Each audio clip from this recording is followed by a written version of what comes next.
주님, 이 새벽에 나의 눈을 뜨게 하옵소서. 내 귀를 열어 주옵소서. 내 입을 열어 주옵소서.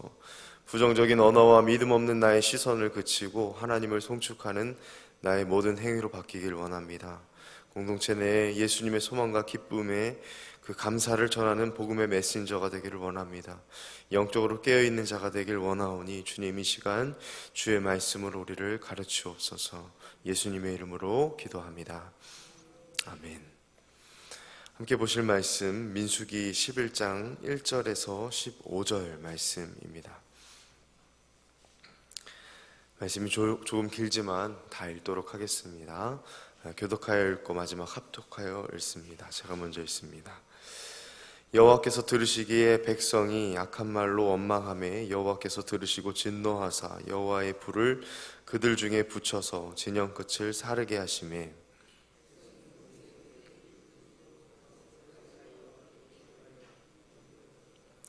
그곳 이름을 다베라라 불렀더니 이는 여호와의 불이 그들 중에 붙은 까닭이었더라.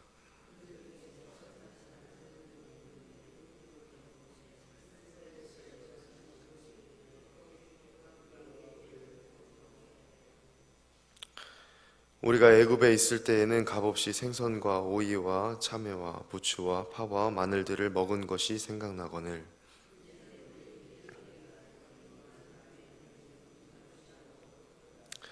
만나는 가시와 같고 모양은 진주와 같은 것이라.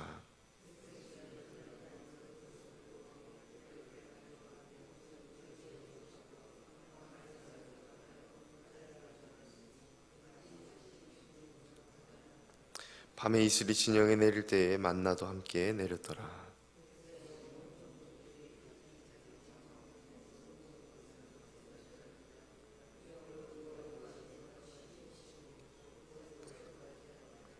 모세가 여호와께 여짜오되 어찌하여 주께서 종을 괴롭게 하시나이까? 어찌하여 내게 주의 목전에서 은혜를 입게 아니하시고 이 모든 백성을 내게 맡기사 내가 그 짐을 지게 하시나이까?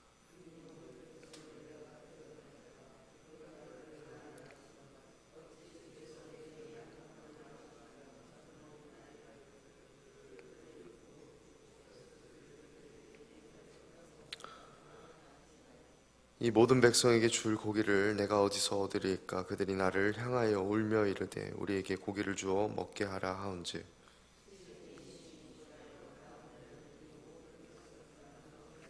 함께 읽습니다. 주께서 내게 이같이 행하실진대 구하옵나니 내게 은혜를 베푸사 즉시 나를 죽여 내가 고난 당함을 내가 보지 않게 하옵소서. 아멘. 귀한 새벽 주님의 전에 잘 나오셨습니다. 하나님 말씀에 깊은 은혜가 있기를 간절히 소망합니다. 먼저 1절에서 3절까지의 말씀 보겠습니다. 여러분, 옛 버릇은 참 고치기 어렵습니다. 좋은 버릇을 그래서 우리가 이렇게 키워두는 것이 중요하다고 말을 하는데요, 안 좋은 옛 버릇은 습관성이기에 바꾸는 것도 어렵고 어지간하면 바꿀 마음도 없어서 그대로 가져가는 경우가 많습니다. 오늘 민수기 본문에서 등장하는 이스라엘 백성들의 모습들이 그러했습니다. 안 좋은 옛버릇이 불과 3일 만에 발동합니다. 시내산에서 하나님의 그 큰 은혜로 그렇게 반역했던 금송아지를 이렇게 우상숭배했던 것을 잊어버립니다. 우리가 그런 것 같습니다. 우리는 위기만 지나면 은혜를 망각하는 존재입니다. 그것이 우리의 치명적인 부분이라 할 수 있습니다. 광야를 지나갑니다. 거룩하신 하나님과의, 그리고 또 거룩하지 않은 이스라엘 백성과의 이 위험천만한 동행은 계속됩니다. 왜 위험천만할까요? 하나님의 거룩하심을 이 거룩하지 않는 이 이스라엘 백성들, 옛 습관이 계속해서 나오는 이스라엘 백성들이 그 하나님의 거룩하심을 감당할 수 없기 때문에 위험천만하게 할 수밖에 없는 것입니다. 오늘 본문 1절 시작이 그렇습니다. 백성이 악한 말로 원망하였다 합니다. 그리고 그것을 여호와 하나님께서 들으시고 진노하여서 여호와의 불을 진영 끝에서 사르셨다 합니다. 이 11장부터 오늘 이 11장부터 14장까지 여러분 원망 불평 이름하여 시리즈가 계속 될 것입니다. 여러분 이 불평 계속 듣는 거 참 쉽지 않으실 텐데 각오하시고 이 새벽에 이제 말씀을 들으셔야 되겠습니다. 들으실 때 이 모습이 결국 내 모습이구나, 여러분들의 모습, 나의 모습이 발견되시길 소망합니다. 그래야 우리가 하나님 말씀에 교정받을 수 있습니다. 이스라엘 백성들이 가장 먼저 거룩하신 하나님, 은혜 베푸신 하나님 앞에 범죄하였던 것은 이 말의 불평이었습니다.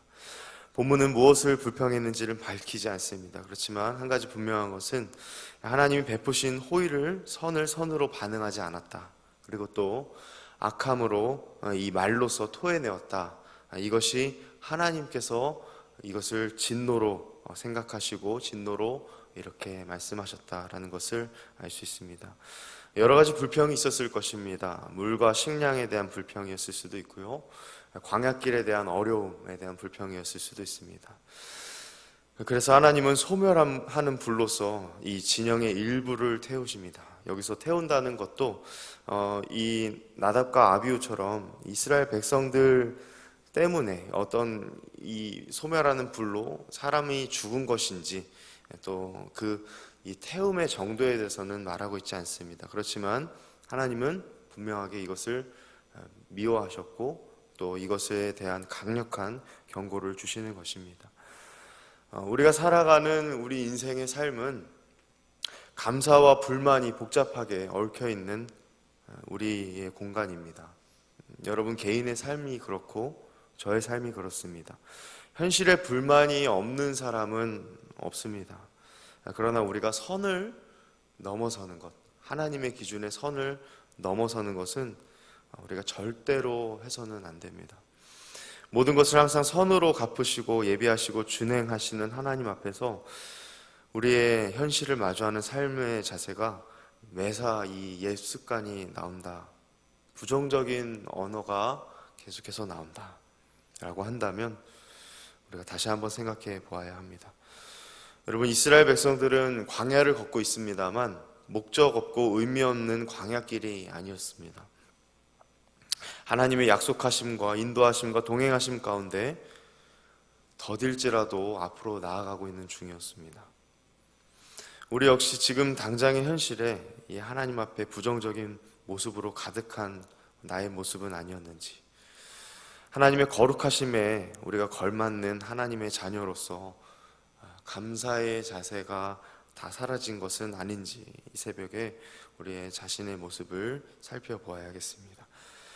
이어지는 4절 이하의 말씀, 15절까지 말씀을 보겠는데요, 하나님께서 그렇게 불로 이렇게 진영 끝을 사르셨을 때 이렇게 간절한 기도에 응답하셔서 그치게 되었습니다.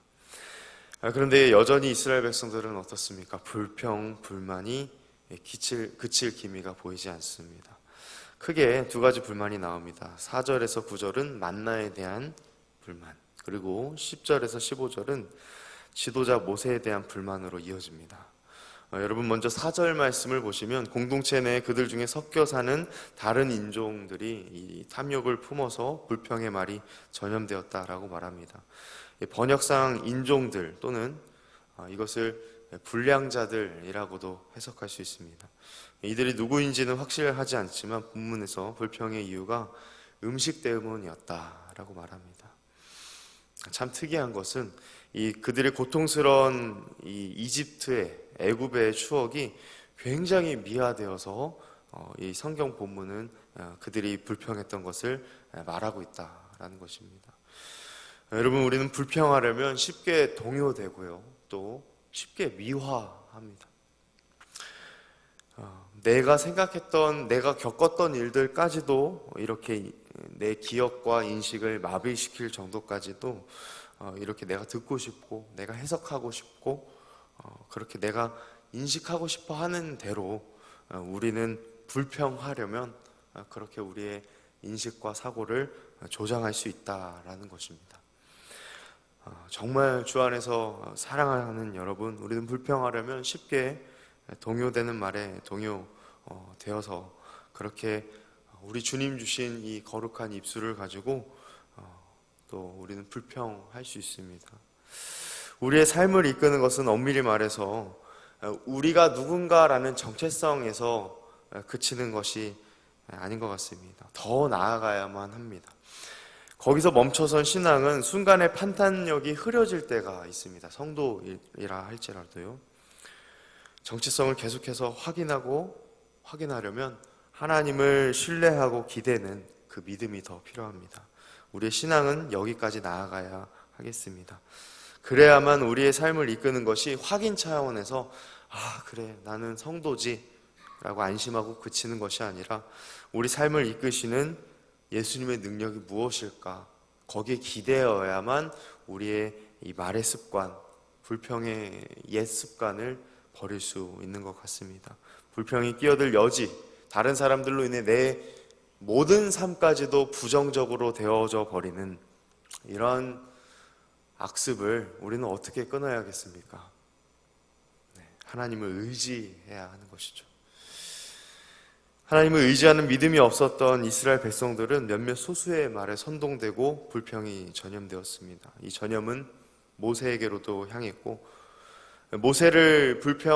지도자 모세를 불평하는 이 말을 들었던 모세 역시 하나님께 불평하는 것을 봅니다.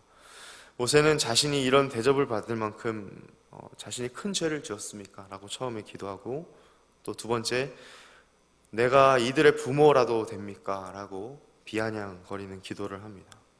그리고 조소적으로 그렇게 말하고요. 세 번째, 자신의 능력으로 이 요구를 하나님 제가 어떻게 들어주겠습니까? 차라리 네 번째, 자신을 죽여달라라고 말합니다. 사실 모세가 하나님께 이렇게 토로한 것 어떻게 보면 그럴 수 있다라는 생각을 할 수 있습니다. 그런데 말씀은 영적인 권위를 지녀야 할 사역자가 그 무거운 짐을 짊어지며 같은 반응을 그렇게 요구하는 것이 하나님 앞에서는 옳지 않다 말씀하십니다.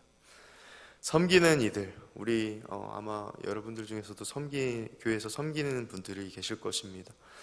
어떻습니까? 믿음의 미성숙한 자들 또 부정적인 언어들을 여러 가지를 들을 때마다 우리는 어떤 반응을 하고 있을까요? 하나님께서는 보다 더 그런 섬김의 자리에 있는 자들, 사역자들에게 더 엄격하게 요구하시는 듯합니다. 내가 혈연의 부모는 아니지만 그들을 위해 영적인 부모가 되어야 한다. 저에게 오늘 말씀을 통해 저에게 그렇게 말씀하셨습니다. 새벽 예배에 나오시는 믿음의 선배님들께 예수님의 이름으로 권면드립니다. 우리가 믿음에 먼저 된 자로서 공동체가 불평의 소리를 낼 때 우리 역시 동일한 부정적인 태도로 일관하지 않는 멋진 신앙인들이 되시길 바랍니다. 선한 영향력을 주는 믿음의 사람들이 되어야 합니다. 그렇죠. 많은 이들이 소수의 이들이 물론 소수일 겁니다. 그런 선동하는 이야기들이 교회 안에 왜 없겠습니까? 그렇지만 또 나에게만 너무 과혹한 거 아닙니까? 하나님 너무 부당합니다. 이 사역의 짐 너무 부당합니다 라고 생각하실 수 있습니다. 그렇지만 전에 그런 말씀을 금요기도회 때 나눈 적이 있습니다. 우리 승 목사님께서 우리의 입술에는 찬송의 제사가 나와야 한다. 우리의 안에 바라기는 우리 교회에 찬송의 제사가 넘쳐날 수 있기를 원합니다. 그럴 때 우리는 보다 더 하나님이 이 공동체에서 하나님께서 요구하시고 원하시는 것이 무엇일까 소망하게 되고 또 그렇게 하나님께서 바꾸시는 하나님의 능력을 기대할 수 있으리라 생각합니다. 말씀을 기억하며 우리 기도하겠습니다. 또 우리 환우들 계속해서 여러분 기도해 주시길 바라고요. 어려움 중에 놓여있는 교우들 있습니다. 또 물가가 굉장히 많이 올랐습니다. 그래서 경제적인 어려움들 있는 분들 많습니다. 많이 기도해 주시고 교회에 정착한 새신자들을 위해 기도해 주시길 바랍니다. 또한 주보에 오늘 기도할 가정의 기도 제목이 있습니다. 이혼한 장로님, 하나님 은혜로 감사 넘치는 가정, 자녀들 큰 믿음 생업 축복, 손자 손녀들 건강과 지혜를 위해서 박창호 집사님, 가정의 말씀 순종과 평안, 건강, 자녀들 하나님의 은혜 알고 주어진 사명 감당하도록 주신 사업장에 함께 하시도록 우리 함께 주님의 이름 한번 크게 부르짖고 우리 기도하고 돌아가도록 하겠습니다.